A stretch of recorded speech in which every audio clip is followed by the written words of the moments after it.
नमस्कार, स्वागत है आपका कहानियों की दुनिया में। प्रस्तुत है संयुक्त परिवार को लेकर लिखी गई मुंशी प्रेमचंद जी की कहानी बड़े घर की बेटी। तो आइए सुनते हैं कहानी। बेनी माधव सिंह गौरीपुर गांव के जमींदार और नंबरदार थे। उनके पितामह किसी समय बड़े धन धान्य संपन्न थे। गांव का पक्का तालाब और मंदिर, जिनकी अब मरम्मत भी मुश्किल थी, उन्हीं के कीर्ति स्तंभ थे। कहते हैं इस दरवाजे पर हाथी झूमता था। अब उसकी जगह एक बूढ़ी भैंस थी, जिसके शरीर में अस्थि पंजर के सिवा और कुछ शेष न रहा था। पर दूध शायद बहुत देती थी, क्योंकि एक न एक आदमी हाड़ी लिए उसके सिर पर सवार ही रहता था। बेनी माधव सिंह अपनी आधी से अधिक संपत्ति वकीलों को भेंट कर चुके थे। उनकी वर्तमान आय 1,000 रुपये वार्षिक से अधिक न थी। ठाकुर साहब के दो बेटे थे। बड़े का नाम श्रीकंठ सिंह था। उसने बहुत दिनों के परिश्रम और उद्योग के बाद बीए की डिग्री प्राप्त की थी। अब एक दफ्तर में नौकर था। छोटा लड़का लाल बिहारी सिंह दोहरे बदन का सजीला जवान था। भरा हुआ मुकड़ा, चौड़ी छाती, भैंस का 2 सेर ताज़ा दूध वो उठकर सवेरे पी जाता था। श्रीकंठ सिंह की दशा बिल्कुल विपरीत थी।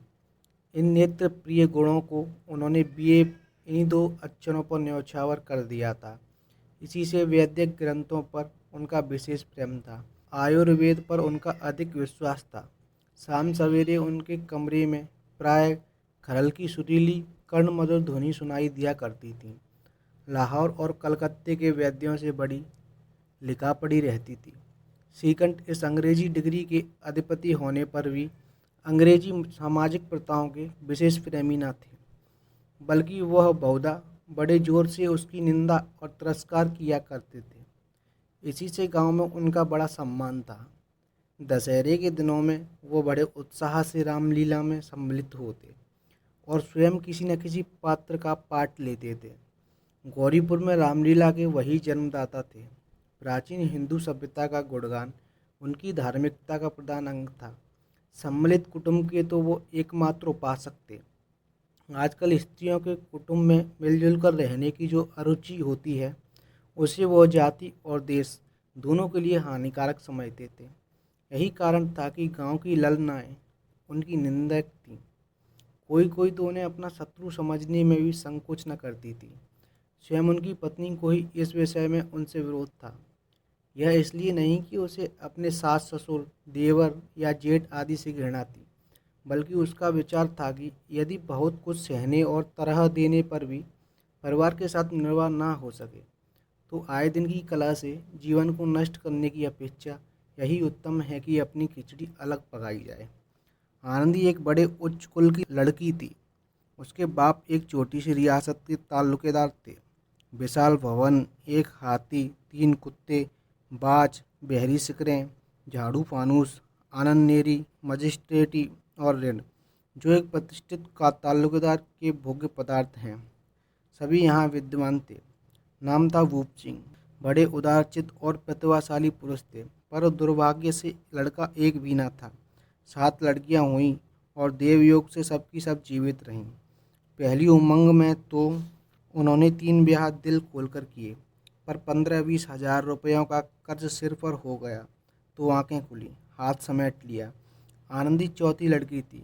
वह अपनी सब बहनों से अधिक रूपवती और गुणवती थी। इससे ठाकुर भूप सिंह उसे बहुत प्यार करते थे। सुंदर संतान को कदाचित उसके माता पिता भी अधिक चाहते हैं। ठाकुर साहब बड़े धर्म संकट में थे कि इसका विवाह कहाँ करें।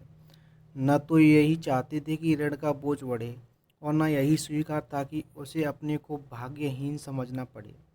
एक दिन श्रीकंठ उनके पास किसी चंदे का रुपया मांगने आए। शायद नागरी प्रचार का चंदा था। भूप सिंह उनके स्वभाव पर रिझ गए।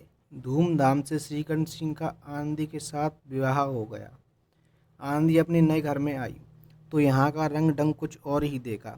जिस टीम टाम की उसे बचपन से आदत पड़ी थी, वो यहाँ नाम मात्र को भी न थी।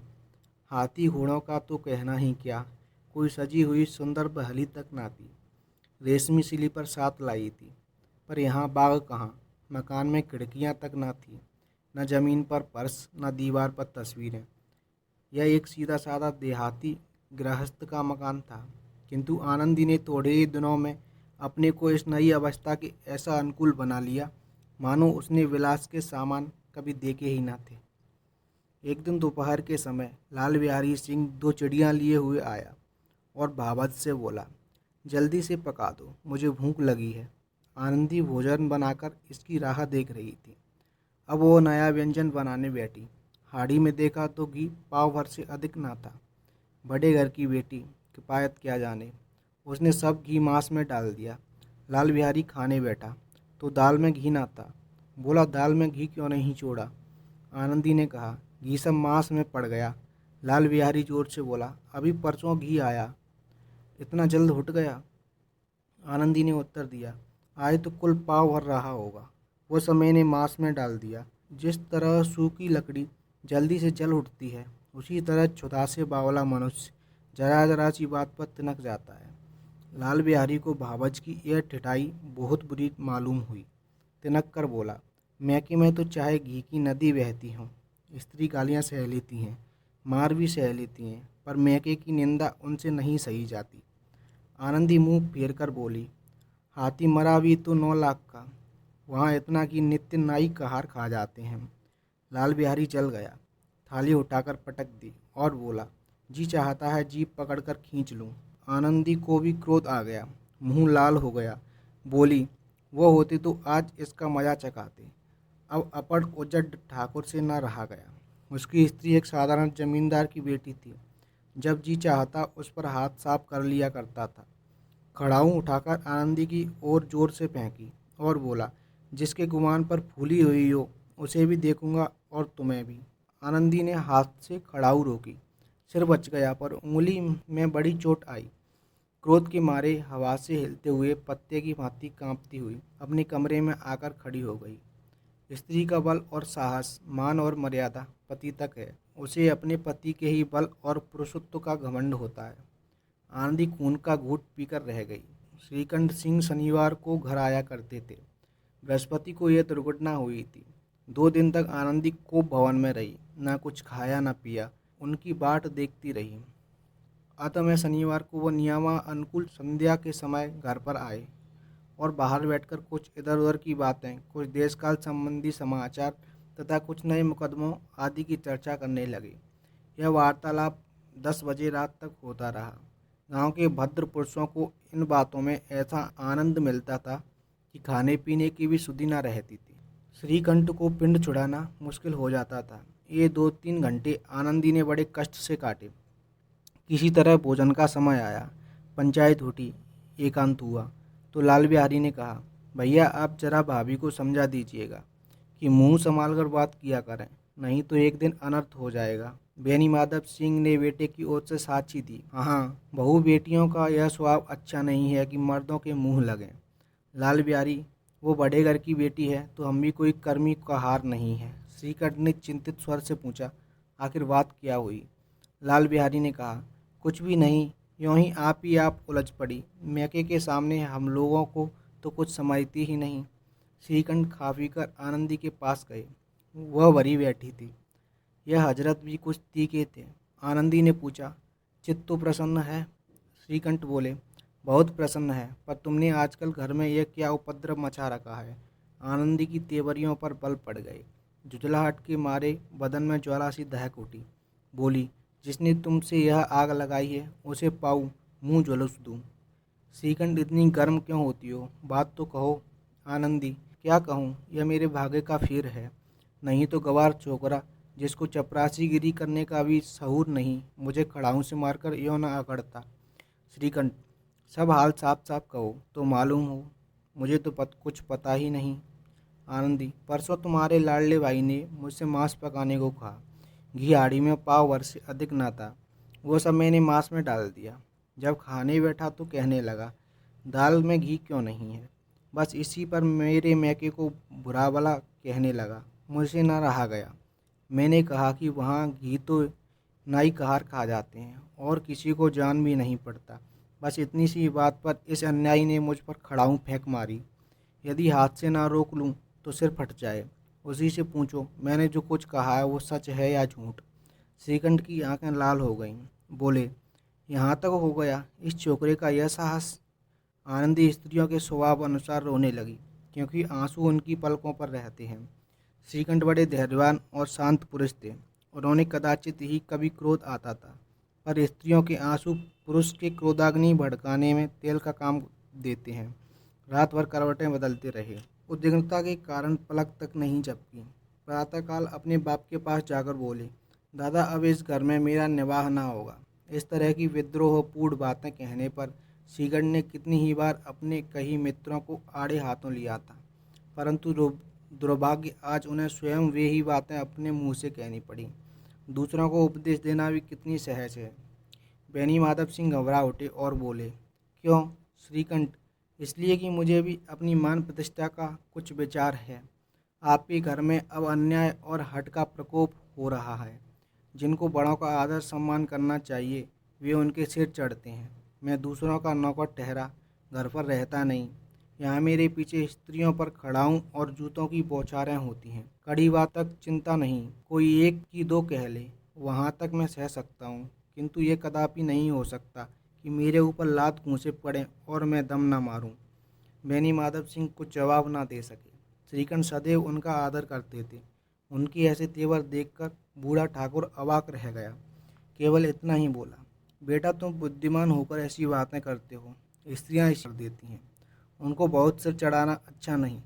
श्रीकंठ, इतना मैं जानता हूँ, आपके आशीर्वाद से ऐसा मूर्ख नहीं हूँ। आप स्वयं जानते हैं कि मेरे ही समझाने से इसी गांव में कई घर संभल गए, पर जिस स्त्री की मान प्रतिष्ठा का ईश्वर के दरबार में उत्तरदाता हूँ, उसके प्रति ऐसा घोर अन्याय और पशुवत व्यवहार मुझे असह्य है। आप सच मानिए, मेरे लिए यही कुछ कम नहीं है कि लाल बिहारी को कुछ दंड नहीं देता। अब बेनी माधव सिंह गरमाए, ऐसी बातें और न सुन सके। बोले, लाल बिहारी तुम्हारा भाई है, उससे जब कभी भूल चूक हो उसके कान पकड़ लो। लेकिन श्रीकंठ, लाल बिहारी को मैं अब अपना भाई नहीं मानता। बेनी माधव सिंह, स्त्री के पीछे? श्रीकंठ, जी नहीं, उसकी क्रूरता और अविवेक के कारण। दोनों कुछ देर चुप रहे। ठाकुर साहब लड़के का क्रोध शांत करना चाहते थे, लेकिन यह नहीं स्वीकार करना चाहते थे कि लाल बिहारी ने कोई अनुचित काम किया है। इसी बीच में गांव के और कई सज्जन होके चिलम के बहाने वहां आ बैठे। कई स्त्रियों ने जब यह सुना कि श्रीकंठ पत्नी के पीछे पिता से लड़ने पर तैयार है, तो उन्हें बड़ा हर्ष हुआ। दोनों पक्षों की मधुर वाणियाँ सुनने के लिए उनकी आत्माएं तिलमिलाने लगीं। गांव में कुछ ऐसे कुटिल मनुष्य थे जो इस कुल की नीतिपूर्ण गति पर मन ही मन चलते थे। वे कहा करते थे, श्रीकंठ अपने बाप से दबता है, इसलिए वो दब्बू है। उसने विद्या पढ़ी, इसलिए वो किताबों का कीड़ा है। बेनी माधव सिंह उसकी सलाह के बिना कोई काम नहीं करते। यह उनकी मूर्खता है। इन महानुभावों की शुभकामनाएं आज पूरी होती दिखाई थीं। कोई हुक्का पीने के बहाने और कोई लगान की रसीदें दिखाने आकर बैठ गया। बेनी माधव सिंह पुराने आदमी थे, इन भावों को ताड़ गए। उन्होंने निश्चय किया, चाहे कुछ ही क्यों ना हो, इन द्रोहियों को ताली बजाने का अवसर ना दूंगा। तुरंत कोमल शब्दों में बोले, बेटा, मैं तुमसे बाहर नहीं हूँ, तुम्हारा जो जी चाहे करो। अब लड़के से अपराध हो गया। इलाहाबाद का अनुभव रहित झल्लाया हुआ ग्रेजुएट इस बात को ना समझ सका।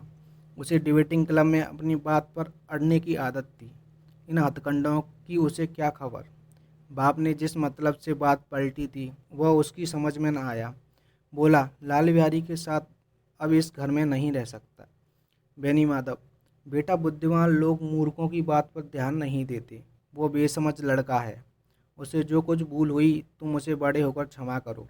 श्रीकंठ ने कहा, उसकी इस दुष्टता को मैं कदापि नहीं सह सकता। या तो वही घर में रहेगा या मैं ही। आपको यदि वो अधिक प्यारा है तो मुझे विदा कीजिए। मैं अपना भार आप संभाल लूँगा।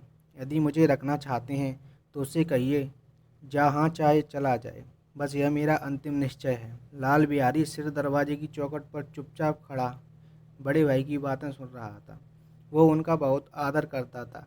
उसे कभी इतना साहस न हुआ था कि श्रीकंठ के सामने चारपाई पर बैठ जाए, हुक्का भी पी ले या पान खा ले। बाप का भी वो इतना मान ना करता था। श्रीकंठ का भी उस पर हार्दिक स्नेह था। अपने होश में उन्होंने कभी उसे गुड़का तक न था। जब वे इलाहाबाद से आते तो उसके लिए कोई ना कोई वस्तु अवश्य लाते।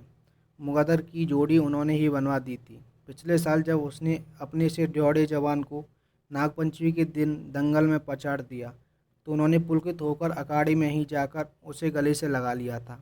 5 रुपए के पैसे लौटाए थे। ऐसे भाई के मुंह से आज ऐसी हृदय विदारक बात सुनकर लाल बिहारी को बड़ी गिलानी हुई। वो फूट फूट कर रोने लगा। इसमें संदेह नहीं कि अपने किए पर पछता रहा था। भाई के आने से एक दिन पहले से उसकी छाती धड़कती थी। देखूं भैया क्या कहते हैं, मैं उनके सम्मुख कैसे जाऊंगा, उनसे कैसे बोलूंगा, मेरी आंखें उनके सामने कैसे उठेंगी। उसने समझा था कि भैया मुझे बुलाकर समझा देंगे। इस आशा के विपरीत आज उसने उन्हें निर्दयता की मूर्ति बने हुए पाया।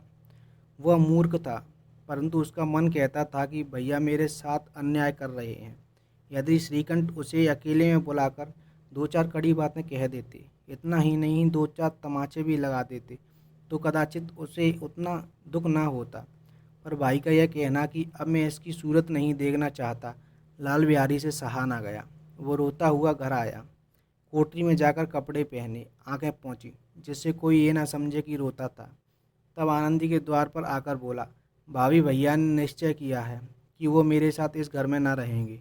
अब वो मेरा मुंह नहीं देखना चाहते, इसलिए अब मैं चाहता हूँ उन्हें फिर मुंह ना दिखाऊंगा।